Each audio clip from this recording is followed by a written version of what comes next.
很少听见有人弹这曲子。莱奥纳多的安魂曲，每次弹起它，都会有人死去。很适合今天。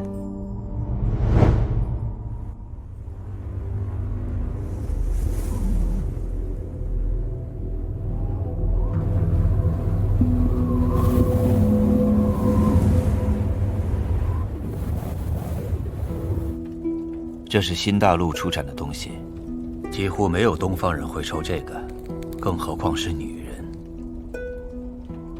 你是说这淡巴姑吗？当年我和她一起在吕宋的时候，就爱上了。以她在医学上的成就，早该劝你戒掉的。她说，等这件事完结之后，就算我把这叶子当饭吃，都随我高兴就好。这次来的是异端裁判所审判骑士团。审判骑士铲除异端的时候有多残酷，你也见过。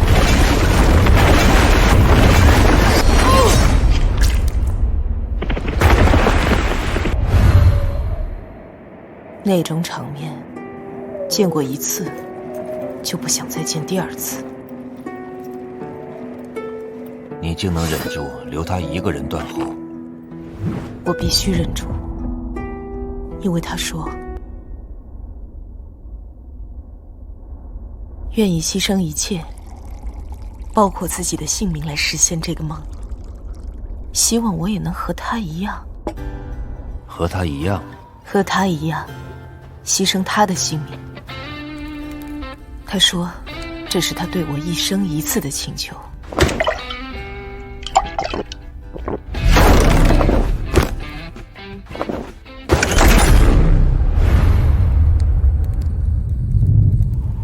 虽然这种话他说过不止一次，可每一次我都没有办法拒绝。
徐大人说，天上星辰，地上万物，所有的一切皆源自一场大火。在数以千万的年月中，在数以千万的国度里，凡人仰仗火之力，遂为万物之主。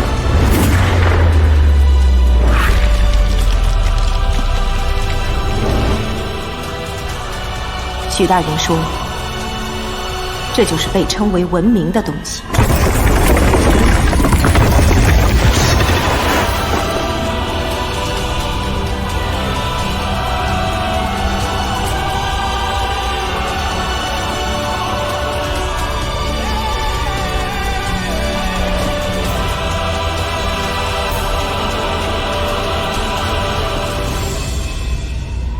这本书将会开启一个世界，一个神也无法阻止的新世界。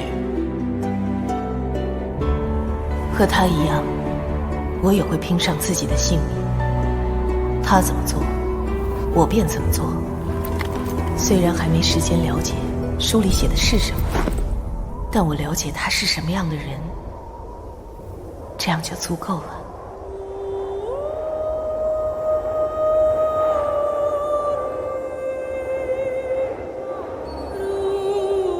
从孤阳旅店拿到论天体的运行之后，无论你用什么方法，一定要把书送到纽伦堡。那里的印刷所，我带你去过一次的。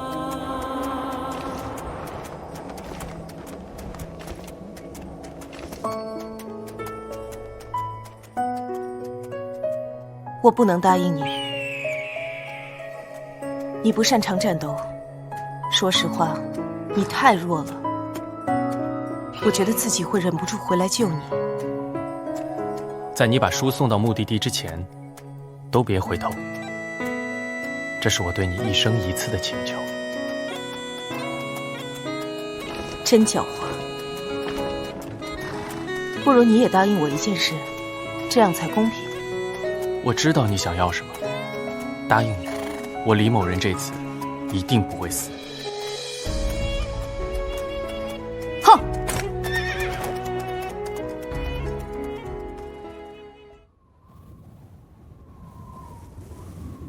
徐念，我们来了。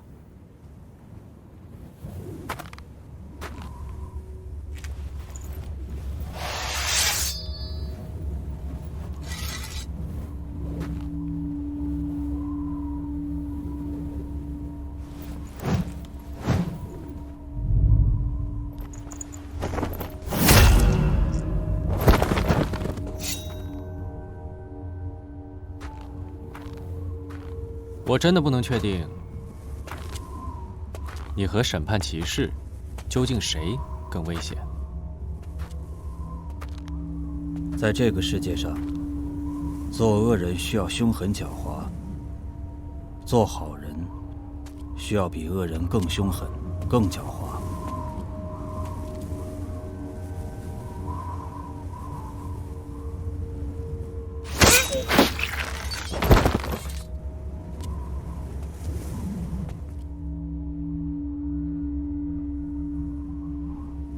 整条街上都是骑士的脚印，这次来的在90人以上。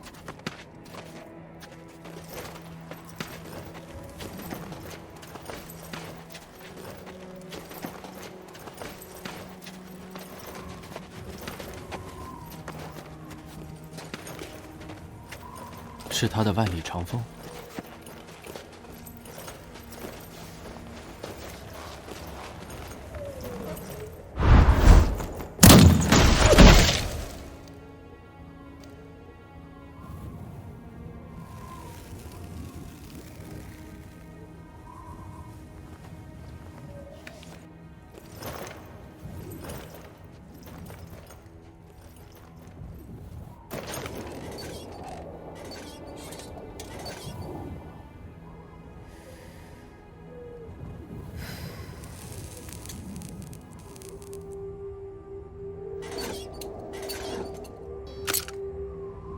莱昂纳多的双突进成效系统，在这个距离，世上不会有比万里长风更好用的武器。这就是万里长风的威力吗？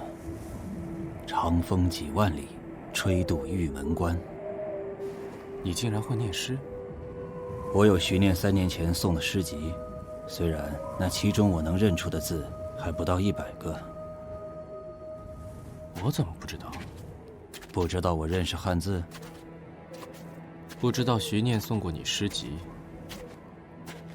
因为这根本不值一提。的确不值一提。现在的世道，诗不如剑，而对他来说，诗和剑都不如火药来的有趣。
敌人攻入印刷所，在这样的距离，7支香比万里长风更好用。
这一定是把非常可怕的武器。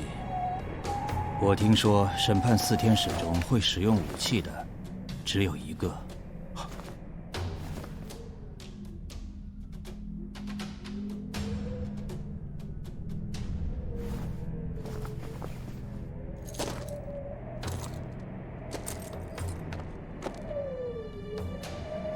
穆勒所长。2年前，我为他治疗过那顽固的颈椎病。现在看来，我想应该是不会再复发了。我和你经历过比这更惨的场面，从未见你如此紧张，连我的笑话都变得不好笑了。我们一路走来，并未碰上麻烦，这说明他们还没有抓住许念，否则一定会让主力在这里留守。等着有人送上门来。此时此刻，他也许正四处躲避4天使的追捕，也许已经反过来杀掉了几个天使。我必须告诉你一件事，你的笑话从来就不好笑，尤其是现在。他一定会留下线索，让我能够找到他的线索。你确定，在骑士团的眼皮底下给你留张字条？快点！为什么你的动作这么慢？难道是我把你的腿接反了吗？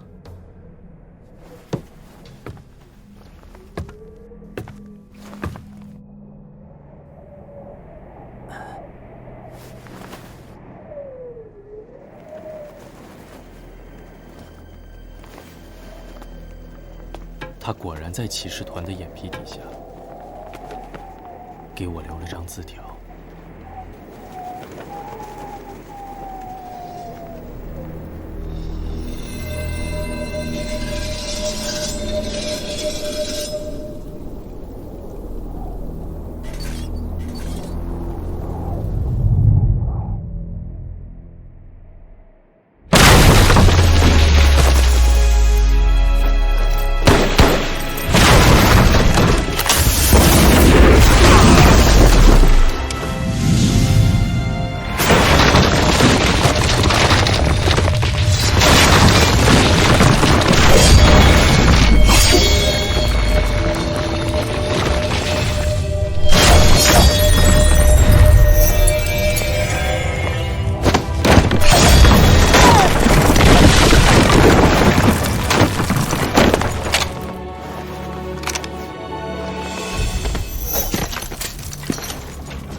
刀纹如星云玛瑙。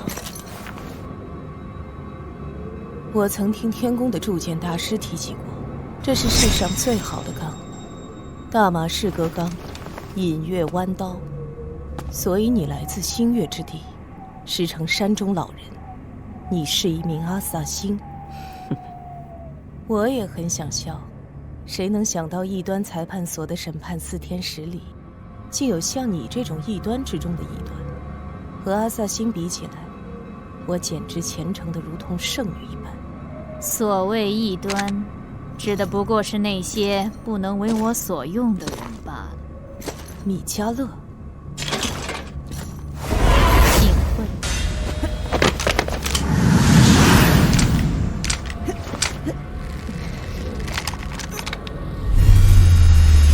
再见。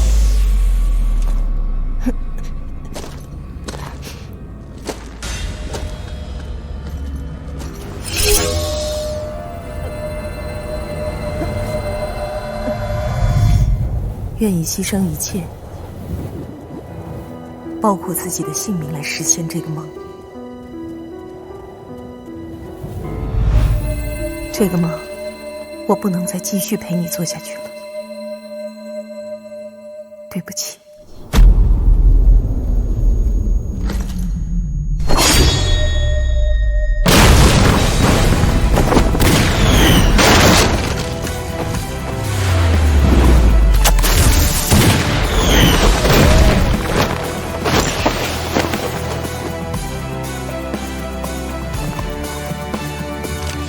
徐念小姐，快走！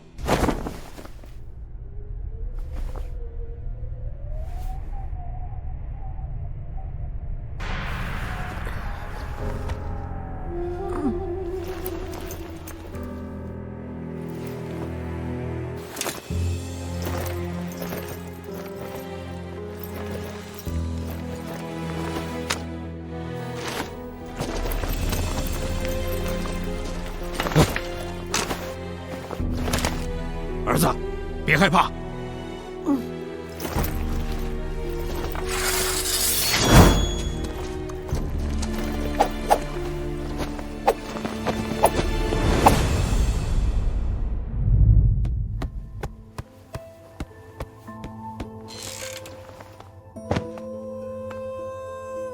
有我留在这里断后，你现在走，或许还来得及。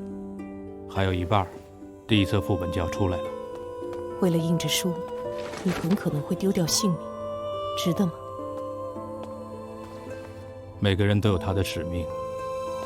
我在这间印刷所工作了一辈子，直到今天，直到我见到了论天体的运行，我终于明白了自己的使命。如果我们都死了，即便书印出来，也很可能没有任何人会看到。我一直都相信书和文字的力量。即便是一张纸，一个字，只要它出现在这世界上，就一定能改变些什么。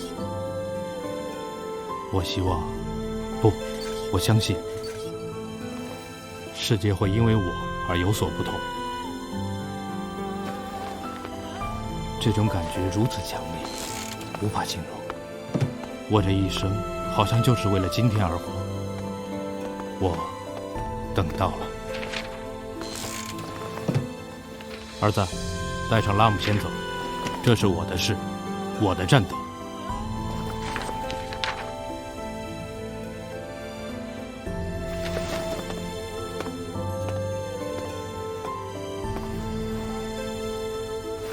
我答应过某人，就算牺牲一切，也要保护好论天体的运行。所以我会利用一切机会保护原本离开这里。希望你能明白。请自便，不用担心。我年轻时候可是纽伦堡春季斗士大赛第6名，想杀我，没这么容易。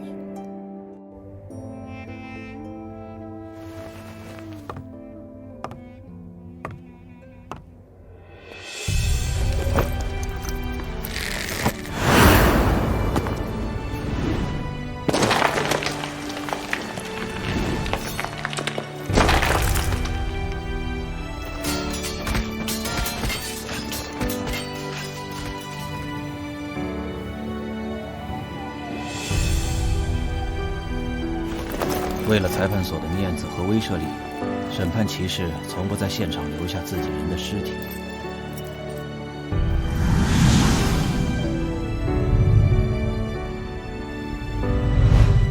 他果然在骑士团的眼皮底下给我留了张字条。方才进来的时候，你注意到了什么？货架上的碘盐少了一盒。盐水与雪水冰点不同，在这个温度下掺了盐的血会慢慢融化。尽管号称炽天使，不过我想米迦勒并不会明白这其中的道理。他是掌控人心的天才，当他们有足够的人力可供驱使时，自然也就对技术和科学失去了兴趣。可惜他遇到了天宫。只可惜一个人再如何聪明，也无法阻挡未来。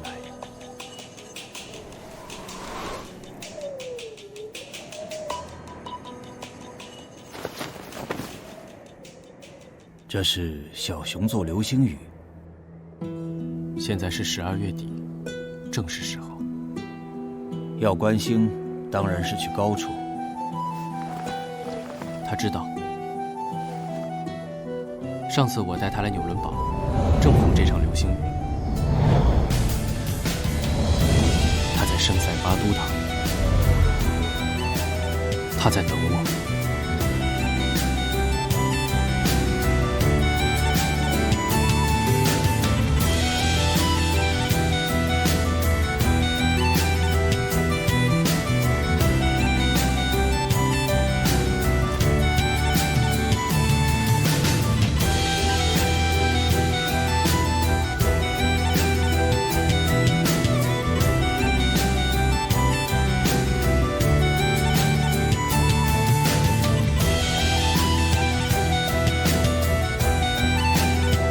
我一直都相信书和文字的力量，即便是一张纸、一个字，只要它出现在这世界上，就一定能改变些什么。我希望，不，我相信，世界会因为我而有所不同。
看来，那些传说都是真的。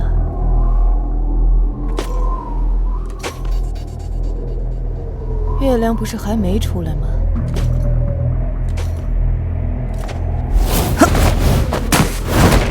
七珠香上次狩猎已是2年前的事。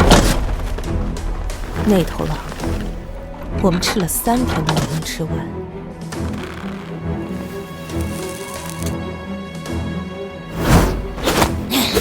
不对，枪声一起，所有审判骑士都会听见。药师一定正在赶来此处，不可以开枪。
好了没有？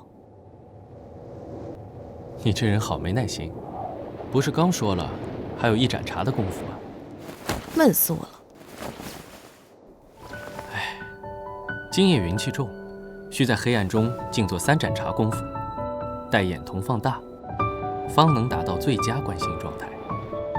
我不管，你说今夜带我来看那个什么熊座流星雨的，是小熊座。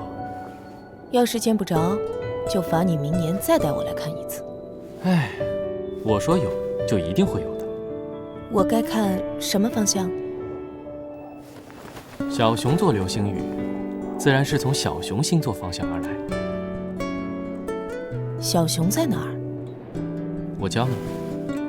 你这人最好为人师，我就给你这个机会。多谢。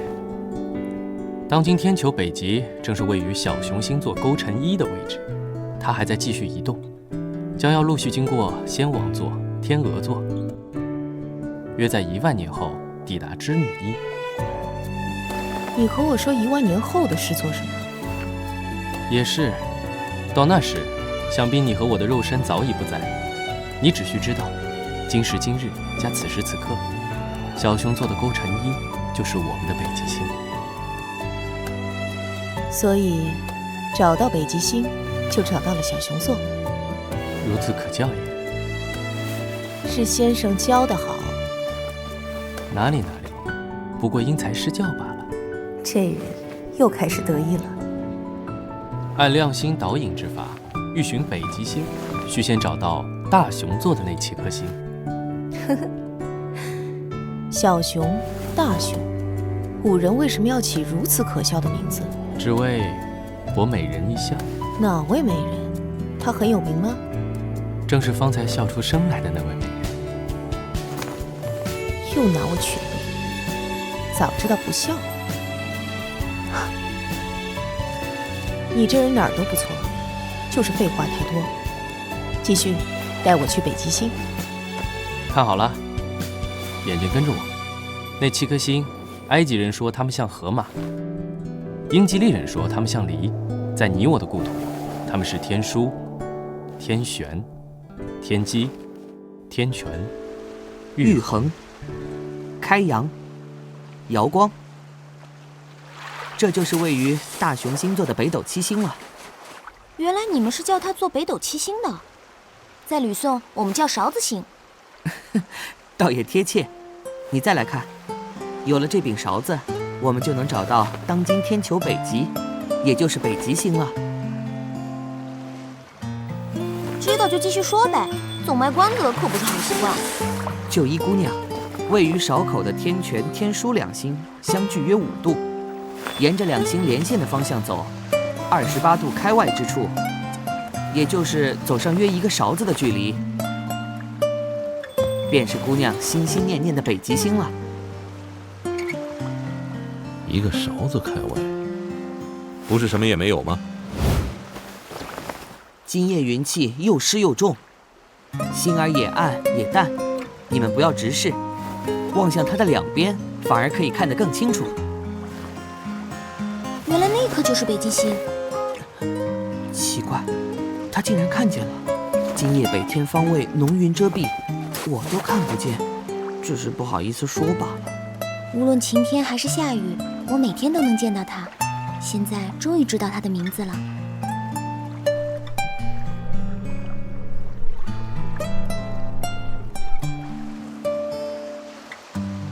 没有啊，你方才说几度几度的，什么意思？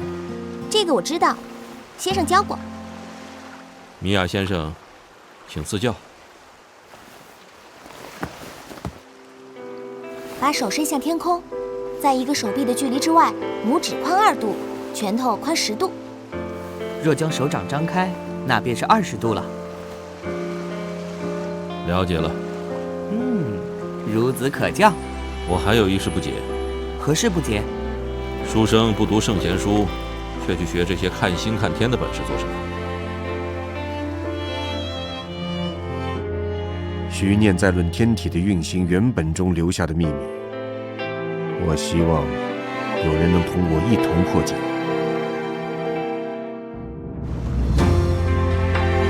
白云苍狗，沧海桑田，世事变幻无常。而无论是90年前，亦或是千百年后，近乎有永恒不变者，唯你我头上的同一片星天。徐念神器谱的秘密就在那里。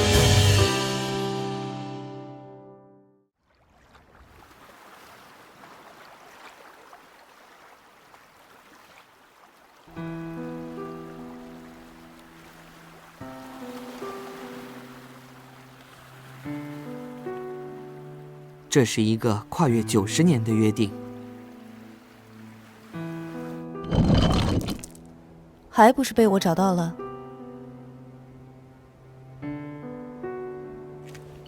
奇怪了，是哪个没脑子的家伙，把一对镯子忘在此处了？不止没脑子，还是个没良心的坏家伙。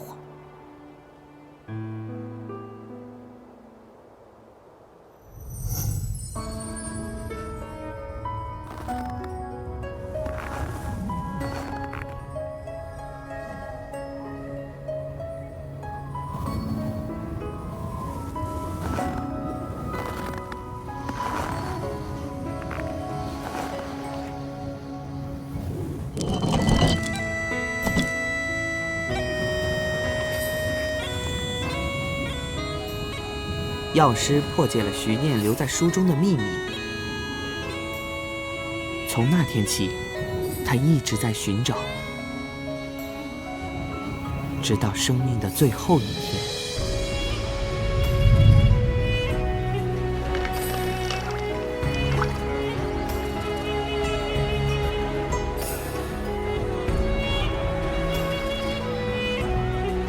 那颗彗星每45年才会降临一次，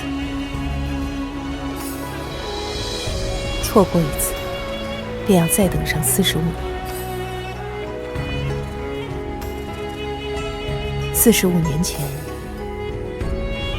神宗25年，你来到约定的地点，我留给你神器谱前篇和年方1岁的宋仙行。那时的我还没有办法去见你，可惜你没能坚持到彗星回来，可惜我们只能缘尽今生，可惜，对不起。